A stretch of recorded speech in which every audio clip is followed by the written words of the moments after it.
ವದಂತಿ ನಂಬಬೇಡಿ. ಯಾಕಂತ ಹೇಳಿದ್ರೆ ಈಗ ಬಹಳಷ್ಟು ವದಂತಿಗಳಾಗ್ಬಿಟ್ಟಿದೆ. ಗ್ಯಾಸ್ ಸಿಗ್ತಾ ಇಲ್ಲ, ಎಲ್ಲೂ ಕೂಡ LPG ಸಿಗ್ತಾ ಇಲ್ಲ, ವಾಣಿಜ್ಯ ಸಿಲಿಂಡರ್ ಸಿಗ್ತಾ ಇಲ್ಲ ಅಂತ ಹೇಳಿ. ಹಾಗಾಗಿ ಗ್ಯಾಸ್, ಪೆಟ್ರೋಲ್, ಡೀಸೆಲ್, ಸೀಮೆ ಎಣ್ಣೆ ಪೂರೈಕೆ ಸ್ಥಿರವಾಗಿದೆ ಅಂತ ಹೇಳಿ ಈಗ ಕೇಂದ್ರ ಒಂದು ಅಭಯ ಹಸ್ತವನ್ನ ಕೊಡೋದಕ್ಕೆ ಮುಂದಾಗ್ತಾ ಇದೆ.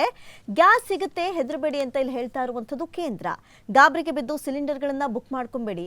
ಯಾಕಂತ ಹೇಳಿದ್ರೆ ಸುಮ್ಮನಿದ್ದವರು ಕೂಡ ಬಹಳಷ್ಟು ಸಿಲಿಂಡರ್ಗಳನ್ನ ಎಕ್ಸ್ಟ್ರಾ ಒಂದಿರಲಿ ಅಂತ ಹೇಳಿ ಸೇಫ್ ಸೈಡ್ ಬುಕ್ ಮಾಡ್ತಾರಲ್ಲ, ಅದರಿಂದ ಮತ್ತಷ್ಟು ಪೂರೈಕೆಯಲ್ಲಿ ವ್ಯತ್ಯಯ ಆಗುತ್ತೆ. ಯಾವಾಗ ಖಾಲಿ ಆಗುತ್ತೆ ಅವಾಗ ಮಾತ್ರ ಬುಕ್ ಮಾಡ್ಕೊಳ್ಳಿ ಎನ್ನುವಂತಹ ಒಂದು ಸಂದೇಶವನ್ನು ರವಾನೆ ಮಾಡೋದಕ್ಕೆ ಇಲ್ಲಿ ಕೇಂದ್ರ ಮುಂದಾಗ್ಬಿಟ್ಟಿದೆ.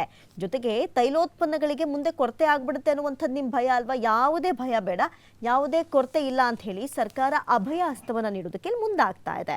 ಹಾರ್ಮುಜ್ ಜಲಸಂಧಿ ಹೊರಗಿನ ಮಾರ್ಗದಿಂದ 70% ತೈಲ ಬರ್ತಾ ಇದೆ. ದೇಶೀಯ ಉತ್ಪಾದನೆ ಹೆಚ್ಚಾಗಿದೆ. 25,000 ಡೀಲರ್ಗಳ ಮೂಲಕ ನಿತ್ಯ 50 ಲಕ್ಷ ಸಿಲಿಂಡರ್ನ ವಿತರಣೆ ಮಾಡಲಾಗ್ತದೆ. 1 ಲಕ್ಷ ಬಂಕ್ಗಳಲ್ಲೂ ಕೂಡ ಯಾವುದೇ ರೀತಿಯ ತೊಂದರೆ ಇಲ್ಲ ಅನ್ನುವಂಥದ್ದನ್ನ ಇಲ್ಲಿ ಸ್ವತಃ ಕೇಂದ್ರ ಹೇಳೋದಕ್ಕೆ ಮುಂದಾಗಿದೆ.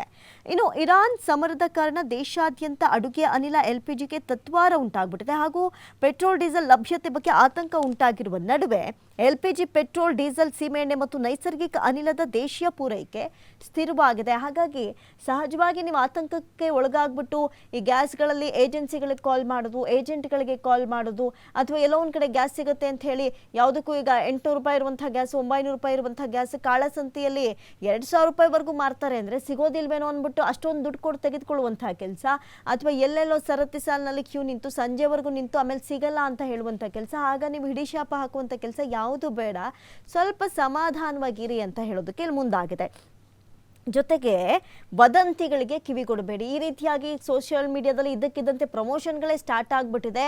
ಸಿಲಿಂಡರ್ ಎಲ್ಲೂ ಸಿಗ್ತಾ ಇಲ್ವಾ, ಹಾಗಾದರೆ ಎಲ್ಲಿ ಬುಕ್ ಮಾಡ್ಕೊಳ್ಳಿ ಅಂತ ಅಂಥ ವದಂತಿಗಳಿಗೆ ಕಿವಿ ಕೊಟ್ಟು ನೀವು ಎಡವಟ್ಟುಗಳನ್ನ ಮಾಡ್ಕೊಳ್ಬೇಡಿ. ಸ್ವಲ್ಪ ಸಮಾಧಾನದಿಂದ ವರ್ತಿಸಿ ಅಂತ ಹೇಳ್ತಾ ಇದೆ. ಜೊತೆಗೆ ಸಿಲಿಂಡರ್ ಬುಕ್ ಮಾಡಬೇಡಿ ಅಂತ ಭಾರತ ಸರ್ಕಾರ ದೇಶದ ಜನತೆಗೆ ಈಗ ಮನವಿಯನ್ನ ಮಾಡಿಕೊಂಡಿದೆ. ಲೋಕಸಭೆಯಲ್ಲಿ ಮಾತನಾಡಿದ ತೈಲ ಸಚಿವ ಹರ್ದೀಪ್ ಪುರಿ, ಪಶ್ಚಿಮ ಏಷ್ಯಾ ಬಿಕ್ಕಟ್ಟಿನಿಂದಾಗಿ ದೇಶದಲ್ಲಿ ಪೆಟ್ರೋಲ್, ಡೀಸೆಲ್ ಮತ್ತು ಸೀಮೆಎಣ್ಣೆ ಕೊರತೆ ಇಲ್ಲ. ಯಾವುದೇ ವದಂತಿಗಳಿಗೆ ತಲೆ ಕೆಡಿಸ್ಕೊಳ್ಬೇಡಿ ಅಂತ ಹೇಳ್ತಾ ಇದ್ದಾರೆ ಇಲ್ಲಿ ಇಂಧನ ಸಚಿವ. ಇನ್ನು ಪೆಟ್ರೋಲಿಯಂ ಮತ್ತು ನೈಸರ್ಗಿಕ ಅನಿಲ ಸಚಿವರಾದಂತಹ ಜಂಟಿ ಕಾರ್ಯದರ್ಶಿ ಸುಜಾತಾ ಶರ್ಮಾ ಕೂಡ ಆತಂಕದ ಅಗತ್ಯವಿಲ್ಲ ಅಂತ ಹೇಳ್ತಾ ಇದ್ದಾರೆ. ಹಾಗಾಗಿ ಜನಗಳು ಒಂದಷ್ಟು ವದಂತಿಗಳಿಗೆ ಕಿವಿ ಕೊಡೋದು ಬೇಡ. ಸ್ವಲ್ಪ ಸಮಾಧಾನದಿಂದ ಇದ್ದು ಯಾವಾಗ ಖಾಲಿ ಆಗುತ್ತೋ ನೀವು ಎಂದಿನಂತೆ ಹೇಗೆ ಬುಕ್ ಮಾಡ್ಕೊಳ್ತಾ ಇದ್ರಿ ಅದೇ ಪ್ರೈಸ್ಗೆ ಸಮಾಧಾನವಾಗಿ ಬುಕ್ ಮಾಡ್ಕೊಳ್ಳೋದು ಒಳಿತು ಅನ್ನುವಂಥದ್ದು ಇಲ್ಲಿ ಸಂದೇಶ.